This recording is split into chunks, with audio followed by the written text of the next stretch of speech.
Imagine waking up one morning and finding your bank account completely empty. Not a single rupee, not a single dollar left. The numbers you once saw on the screen, the wealth you thought you had, gone like it never existed. But now, imagine this isn't just happening to you. It's happening to millions of people at the same time. A financial empire, once hailed as the future of money, collapses overnight, leaving behind nothing but digital dust. And at the center of it all, a man who looked nothing like a billionaire, Sam Bankman-Fried. The world once saw him as a boy genius, a prodigy, a new age Warren Buffett. In reality, he was orchestrating one of the largest financial frauds in history, a scam so massive that it drained nearly $30 billion from the world economy, erased thousands of life savings, and sent shockwaves through the financial world. But how did a 27-year-old math nerd pull off something so huge? And how did nobody see it coming? To understand that, we have to go back. Back to where it all began. Sam Bankman-Fried was never an ordinary kid. Born in 1992, he grew up in Silicon Valley, surrounded by some of the brightest minds in the world. His parents were law professors at Stanford, meaning discussions at the dinner table weren't about cartoons or sports. They were about ethics, law, and economics. But Sam?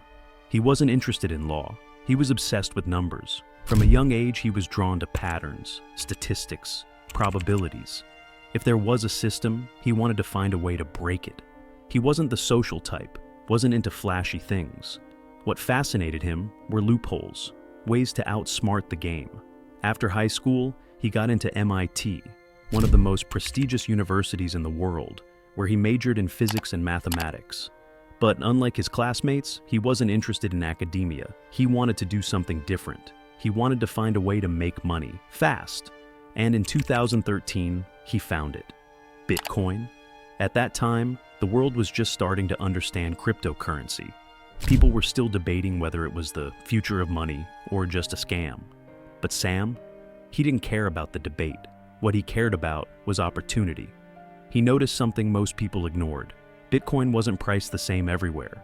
In the US, you could buy Bitcoin for one price, but in Japan, it was selling for 30% more. That meant, in theory, if you bought Bitcoin in the US and sold it in Japan, you could make a guaranteed profit. No risks, no losses, just pure, simple money. And so, Sam started doing exactly that. He bought low, sold high, and repeated the cycle. This wasn't gambling, it was mathematical certainty. Within months, he had made millions of dollars. But Sam wasn't satisfied. He didn't just want to play the system, he wanted to control it. That's when he had his big idea. In 2019, Sam launched FTX, a cryptocurrency exchange. On the surface, it looked like any other crypto trading platform, but Sam wanted FTX to be bigger, better, faster. He designed it to be more than just a place to buy and sell crypto. You could bet on stock prices, political outcomes, even the weather. The entire system was designed to be like a casino, except instead of gambling chips, people were trading digital money, and it worked. Within 2 years, FTX became the second largest crypto exchange in the world. Millions of users, billions in daily transactions. Celebrities like Tom Brady and Larry David endorsed it. Even politicians and Wall Street elites trusted it. And at the center of it all was Sam, being hailed as the future of finance. His net worth skyrocketed to $26 billion. He was living in a Bahamas penthouse, throwing millions at charities, rubbing shoulders with the world's most powerful people. But behind the scenes, FTX was built on a lie. At the heart of FTX's empire was a fake currency, a digital coin called FTT. FTX made its own cryptocurrency and told the world it was valuable. But here's the trick. Most of the FTT tokens were owned by FTX itself. This meant the company's value wasn't real. It was an illusion. And as long as people believed in it, everything was fine. But the moment people lost faith, it would all collapse. And that moment came in November 2022. On November 6th, a single tweet changed everything.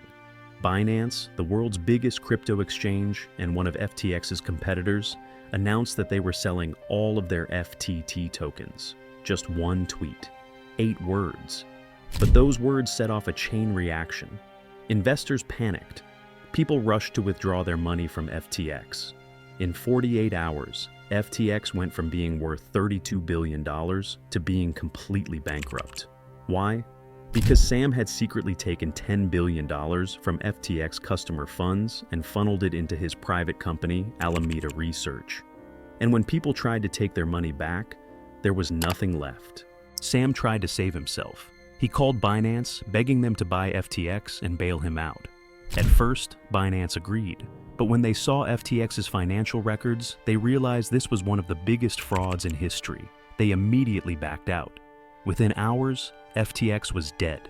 Sam had gone from billionaire to broke overnight. His company collapsed. Thousands of people lost everything. And Sam?